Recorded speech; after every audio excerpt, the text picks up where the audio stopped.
우리가 21장부터는 이제 사도 바울이 그 예루살렘에 올라와서 이제 체포되고 재판을 받고 로마 감옥까지 가는 내용이 이제 28장까지 이어진다고 제가 이야기 드렸습니다. 이제 그 앞에 나오는 이제 21장 27절에 바울이 이제 예루살렘에서 붙들리게 됩니다.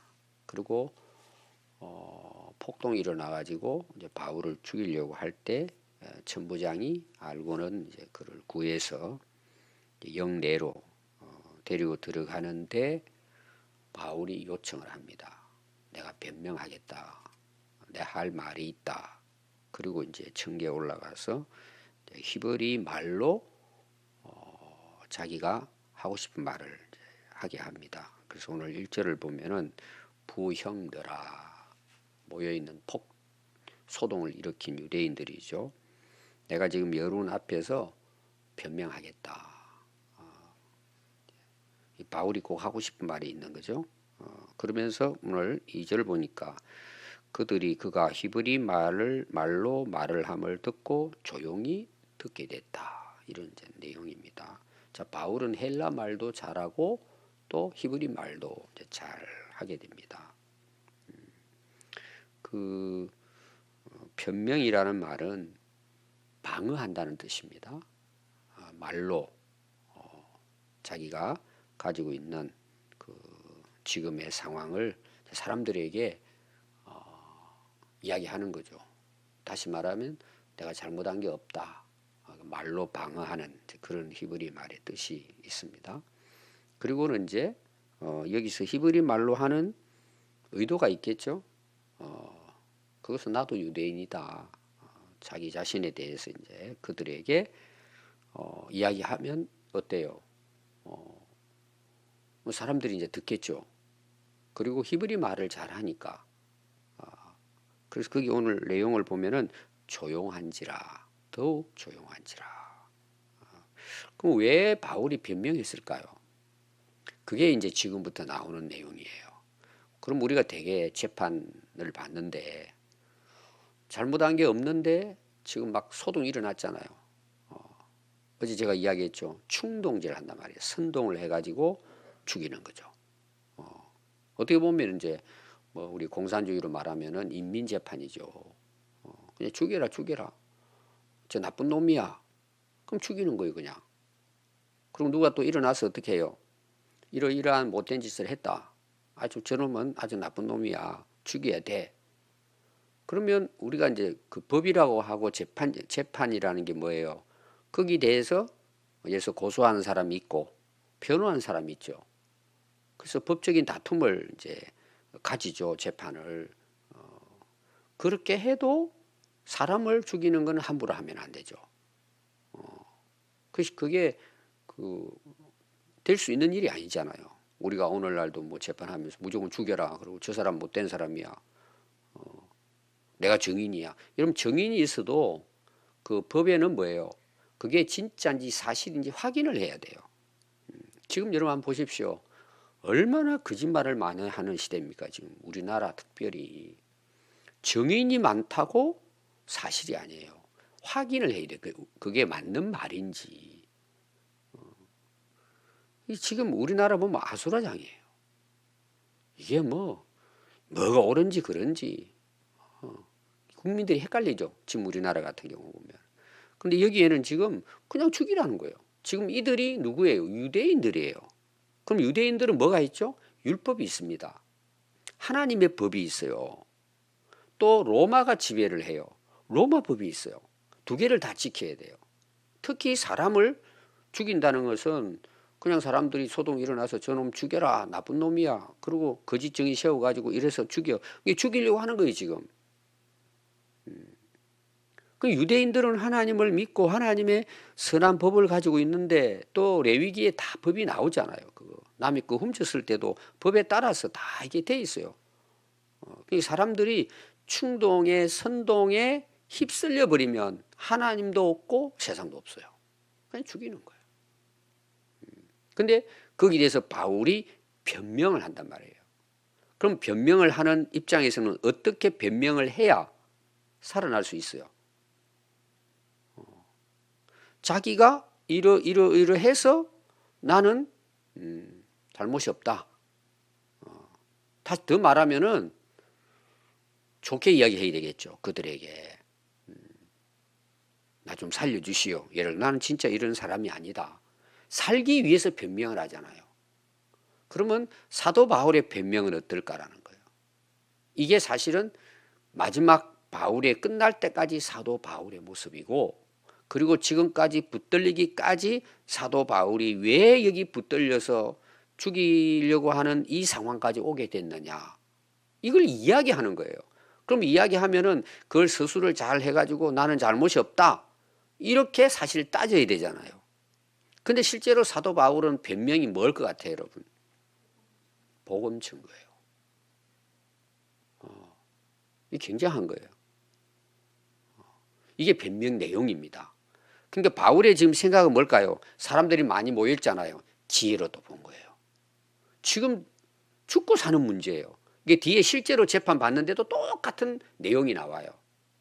저는 여기에서 우리가 기억해야 될 게 뭐냐, 진짜 바울이 왜 바울인가라는 거예요. 근데 우리가 되게 이제 바울 그러면은 하는 일에 대한 이야기 하잖아요. 되게 우리가 많은 분들 저 사람 어떻게 하면은 막 저 사람 업적이 어떻고 되게 그런 걸 드러냅니다. 그리고 업적이 안 드러나는 사람도 있어요. 제가 바울을 앞에서 이야기할 때 바울의 그 자신도 그렇고 또 이 누가가 기록할 때에 바울이 바울되게 한 것은 뭐 첫 번째 하나님 은혜죠. 오늘 제가 은혜에 대한 이야기를 하려고 그럽니다. 그 주변에 사람들이 많아요, 안 많아요? 훌륭한 인물들이 너무 많아요. 바울은 그걸 또 이야기해요. 제가 로마서 16장 가면 이제 그 구체적으로 또 이야기 드리겠습니다. 누가는 그걸 기록하고 있습니다. 정말 훌륭한 인물들이에요. 그러면 그 훌륭하다는 말을 우리는 어떻게 이야기할까요? 업적을 자꾸 이야기하는 거예요. 물론 훌륭하니까 업적이 나오겠죠. 여러분, 업적이 중요해요? 바울 자신이 중요해요? 바울이 자신이 중요한 게, 업적은 하나님이 하시는 일이에요. 제가 앞에서도 이야기했잖아요. 하나님이 바울을 통해서 하셨다 이야기예요. 그러니까 모인 예루살렘의 성도들이 어떻게 했다고요? 하나님께 찬양과 영광을 돌렸다 그러잖아요. 굉장히 중요합니다. 우리도 살아가면서 참 어리석은 부분이 우리 자신들도 그래요. 하나님은 내 자신에 대해서 보는 거예요. 업적은 누가 한 거라고요? 하나님이 한 거죠. 그럼 우리가 어떤 일이 일어났을 때 그거를 우리가 이야기할 때는 뭐예요? 내가 원래 그렇지 않은 사람인데 하나님께서 나를 이렇게 해서 이 일을 하게 하셨다. 이게 간증이에요. 이 간증이 뭔지 우리가 이제 바울을 통해서 살펴보겠습니다. 그래서 바울의 이야기를 말잖아요. 나의 나 된 것은 하나님의 은혜다. 이게 은혜뿐이라는 거예요. 그리고 내가 모든 사도받아 목숨 걸고 지금 이렇게 고생하면서 복음을 전하는 것도 내가 의지가 강하고 훌륭해서가 아니고 하나님의 은혜가 나를 이렇게 하게 한다는 내용이에요. 그러면 이 결론은 뭐예요? 하나님이 다 하시고 하나님이 영광을 받으셔야 한다는 거예요. 이거는 사도 바울뿐만 아닙니다. 우리가 지금 살아가고 있는 모든 삶이 다 그래요. 이거를 정말 깨달았기 때문에 뭐예요? 바울 된 거예요, 사실은. 그걸 여러분들이 꼭 기억해야 됩니다. 자, 거기에 대해서 그래서 여러분들이 변명했을 때 이것을 놓치면 안 된다 하는 것을 제가 여러분들에게 이제 말씀드리려고 하는 것입니다. 쭉 내려가면 이제 내용은 여러분들이 지금 22장에 대한 이 내용은 뭐 여러분들이 다 잘 알고 있는 말씀입니다. 나는 유대인이다. 태어나면서부터 유대인이다, 나는. 그리고 길리기아, 다소, 여러분 지도 한번 보십시오. 길리기아, 다소. 오늘 다메섹까지 한번 지도를 먼저 한번 보도록 하겠습니다. 바로 거기 나오죠. 안디옥 위쪽에 길리기아, 아래 다소. 이 길리기아 다소는요, 그 당시로 부유한 도시입니다. 거기 특별히 직물, 그 옷감 있잖아요. 그 다음에 천막, 그 기술이 아주 뛰어난 지역입니다. 그래서 그 바울이 그 다소라고 하는 이제 그곳에 태어났다. 근데 다소는 그 지역으로 말하면 갈릴리 유대 지역이에요. 아시아 지역이에요. 아시아 지역이죠. 그럼 이게 무슨 말일까요? 그 부모들이 피난 갔다 그 말이에요. 그곳에. 그러나 유대인들은 거기 가서 회당 짓고 똑같이 유대인의 생활을 했단 말이에요. 그 회당을 만들어가 예배도 드리고 이렇게 했습니다. 나는 다소에서 태어날 때부터 유대인이다. 이걸 이제 바울이 강조를 합니다. 이제 다메섹으로 가다가 예수님 만나죠. 그럼 다메섹이 어딜까요? 지도에 안 나와 있죠. 왜냐하면 지금 이 지도는 바울의 선교 경로에 대한 지도이기 때문에 제가 대략 알려드리면 표시하려면 하세요. 그 수리아 나오죠. 지금의 시리아를 이제 수리아라고 그 당시 제가 시돈 두로 이야기했죠. 그리고 시돈에서 약간 위쪽으로 대각선으로 해서 거기 그림물이 인쇄된 끝 부분 수리아 있죠. 그쪽 대각선 쪽 거기다가 표시하시고 거기가 다메섹입니다. 다메섹. 거기 이제 아래 보면은 이제 사해 갈릴리 물이 어디서 내려올까요? 헬몬산에서 내려와요. 눈이 내려가지고 헬몬산 바로 위에요. 위치를 여러분들이 그 정도로 아시면 일단 다수하고 다메섹은 여러분들이 지도를 보면 아시겠죠? 자, 다수에서 나서 이 성에서 자랐다. 이 성은 예루살렘. 오늘 말하면 서울에 사는 거죠. 굉장한 이제 자기 자신 과거에 대한 이야기합니다. 그리고 가말리엘의 문화라는 것은 공부했다. 이제 그런 뜻이죠. 그 당시 가말리엘이라고 하는 이 스승은 그 당시 최고의 학자입니다. 유명한 학자예요. 바리새인 중에 이제 진보주의입니다. 최고의 그냥 학자 중에 학자. 거기서 이제 그 율법을 학문을 익혔다. 그런 내용입니다. 엘리트죠. 그리고 우리 조상들의 율법에 엄한 교훈을 받았다. 율법을 아주 철저하게 교육받은 거죠. 그 당시로 보면 율법 박사, 율법을 모세 오경이 그들에게는 그냥 입만 열면 나오는 거예요. 구구단처럼 그 정도로 훈련을 받았고 엄한 교육이니까 뭐예요? 아주 강한 훈련을 견뎌내고 그리고 내가 하나님께 대해서는 너희 모든 사람들처럼 열심히 있는 자다.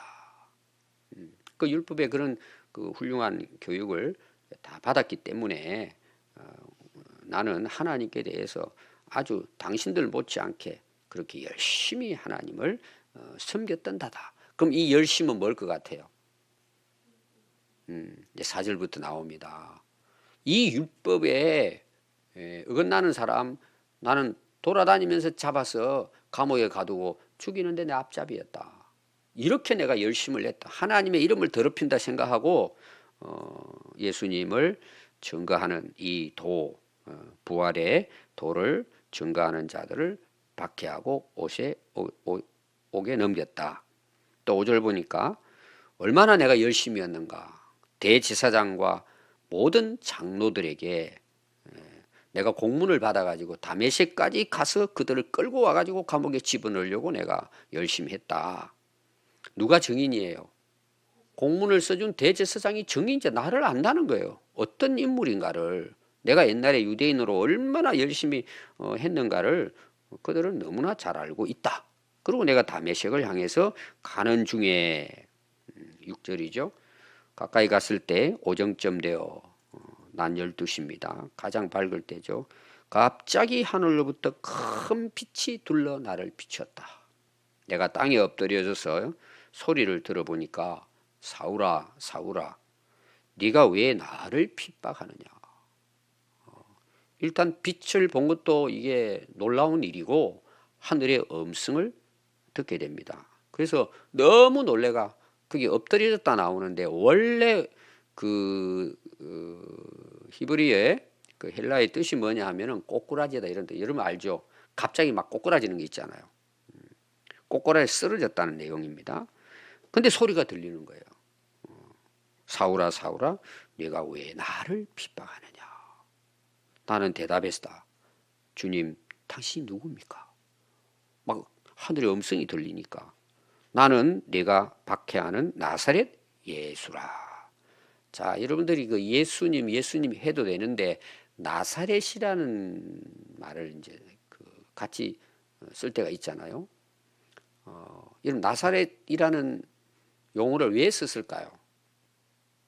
그러니까 예수님은 그냥 우리가 말하는 이제 예수님을 잘 모르는 사람들, 지금도 그런 사람이 있어요. 예수님에 대해서 두 가지입니다. 헛봤다. 예를 들면 실제로 존재하지 않는다. 그래서 예수님은 영이신 분이다. 좋은 뜻 같지만은 그래서 예수님이 육신을 입고 오셨다고 하지만 실제로 그건 예수님이 아니라는 거예요.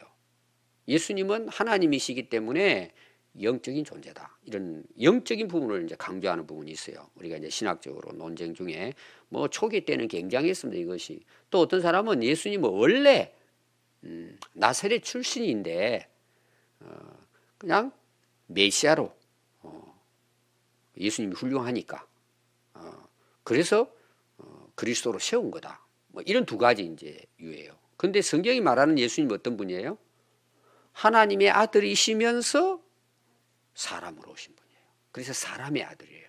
옛날 뭐 그 이문열입니까? 그분이 사람의 아들 그 책을 쓰고 그랬잖아요.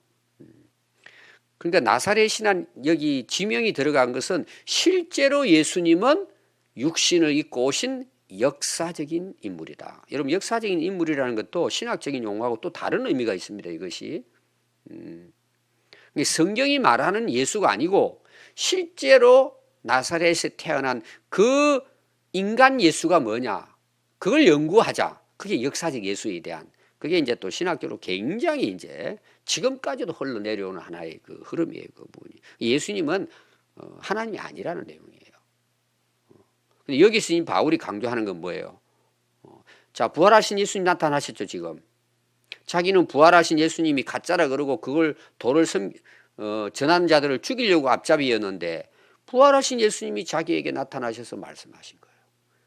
그는 예수님이 뭐예요? 하나님의 아들, 영이시고 삼위일체 하나님이라는 걸 보여주고 있죠. 그런데 나사렛 예수예요. 성령으로 잉태해서 육신으로 태어나신 분이다. 이게 이제 복음이에요. 이게 사실은 가장 중요한 거죠. 하나님이 인간의 몸을 입고 우리 인간을 대신해서 대속의 제물이 되어 주셨기에 우리가 그 예수님을 통해서 뭐예요? 우리가 의로운 자가 되는 거예요. 구원받는 거예요. 이게 이제 나중에 가면 로마서의 이제 갈라디아서의 핵심이 되죠. 바울은 그걸 이제 확실하게 이제 깨닫게 된 거죠. 그래서 나와 함께 있는 사람들은 빛은 보면서도 나에게 말씀하시는 이에 소리는 듣지 못했다. 이게 이제 사도행전 9장에도 7절에 실제로 이제 바울이 경험한 그것을 여기서 간증하는 내용이거든요. 그거는 기록이 약간 달라요. 다른 이유는 그런 광경을 이제 누가가 이렇게도 저렇게도 같은 사건이지만 기록을 했다. 뭐 크게 중요하진 않습니다. 그래서 나는 주님께 내가 뭘 해야 됩니까? 하고 물었다는 거예요. 그러니까 주님께서 일어나서 다메섹으로 들어가서 내가 해야 할 것을 그 누군가 알려줄 것이다. 그리고 이제 빛으로 볼 수 없게 돼가지고 그는 사람들의 손에 이끌려 다메섹으로 들어갑니다. 근데 거기에 누가 기다리고 있느냐? 12절이에요.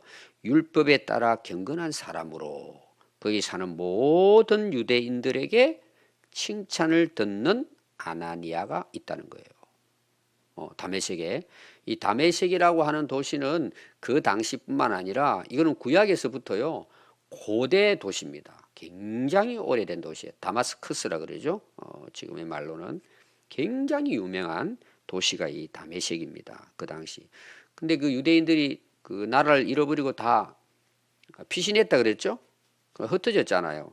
그러니까 가까운 위쪽으로 올라가면 안디옥에서 소아시아 쪽으로 많이 빠져나가고 거기서 멀리 나가면 뭐예요? 유럽이 나오죠. 거기까지 흩어져 살았단 말이에요. 그리고 또 뭐예요? 바벨론 쪽으로 해가지고 다메섹 쪽으로 갔는데 거기에 거의 유대인들이 4만 명 정도 살았대요. 지금 그 바울이 핍박으로 갔을 때. 그러니까 유대인 중에 믿는 사람들이 많이 있었겠죠. 근데 그 중에 유명한 아나니아인데 아나니아는 경건하고 율법을 지키고 모든 유대인들이 칭찬을 받았는데 이도 뭐예요? 예수 믿었던 사람이란 말이에요. 바울 못지않은 인물이죠. 갔더니 13절에 아나니아가 사울아 다시 보라 하니까 즉시 보게 되었더라. 그가 또 이르되 우리 조상들의 하나님이 너를 택하였다. 너로 하여금 하나님의 뜻을 알게 하고 그 예수님을 통해서 그 의인은 누굴까요? 예수님을 가리킵니다. 의로우신 분 보게 하시고 네가 보고 그 입에 나오는 음성을 하나님께서 너를 택해서 이 은혜를 주셨다. 왜? 네가 그를 위하여 모든 사람 앞에서 내가 보고 들은 것에 증인이 되리라고 하셨다. 지금 바울이 자기 그 간증을 하죠. 그러면서 아나니아가 이제 왜 주저하느냐? 일어나 주의 이름을 불러 세례를 받고 너의 죄를 씻음 받으라. 세례를 받는 예식을 행합니다. 자, 오늘 여기까지 말씀인데 바울이 왜 바울로서 이렇게 위대한 인물이 될 수 있었을까? 자, 마지막 정리를 하면 첫 번째 바울은 핍박자죠. 죽이는데 앞잡이였습니다. 그럼 바울이 자기가 간증하면서 자기를 뭐라고 고백했냐 하면 나는 죄인 중에 괴수다 이런 말했죠.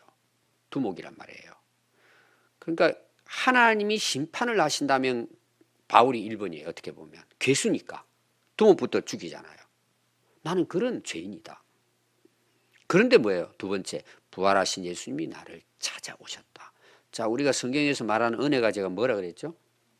풍랑 사건을 이야기하면 제가 이야기했죠. 그분이 찾아오시는 거예요. 임마누엘이야. 하늘에 계신 분이 아니고 육신을 입고 이 땅에 오신 거예요.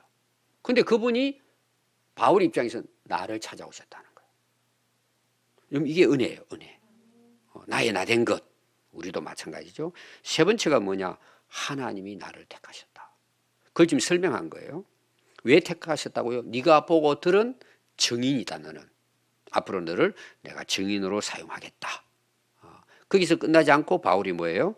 자기 죄를 이제 뉘우치고 예수 믿고 세례받고 죄 씻음 받아 구원을 얻게 됐다. 바울이 결론은 뭐예요? 나는 그분의 증인이다. 내가 보고 들었다는 거예요. 그게 바울이 뭐예요? 지금 예수 믿고 나서 살아온 삶도 앞으로 자기가 살아가야 할 삶도 어떻다는 거예요? 나는 증인으로서의 삶을 살다 간다는 내용이에요. 앞에 제가 이야기했습니다. 노른자 이야기하면서 이 은혜의 복음을 증거하려 하면은 나의 생명도 조금도 귀한 것으로 여기지 않는다. 살아가야 할 자기의 삶의 목적이 뭐예요? 그분의 증인으로 사는 거죠. 왜 증인으로 살아요? 왜 바울이 바울 됐냐 말이에요. 이 은혜 때문이라는 거예요. 아멘. 이것은 바울의 문제만이 아니라 예수님을 만난 자들의 고백이고 삶이 되는 거죠. 왜? 그분의 은혜가 나를 그렇게 이끌어 가신다는 내용입니다. 우리가 이 은혜를 한순간도 잊어버리지 말고 우리 남은 인생 하나님이 언제 부르시든지 우리는 예수 그리스도를 만난 증인으로 살아가는 그것이 우리 인생의 가장 가치 있는 인생인 것을 꼭 기억하고 살아야 할 줄 믿습니다. 기도하겠습니다.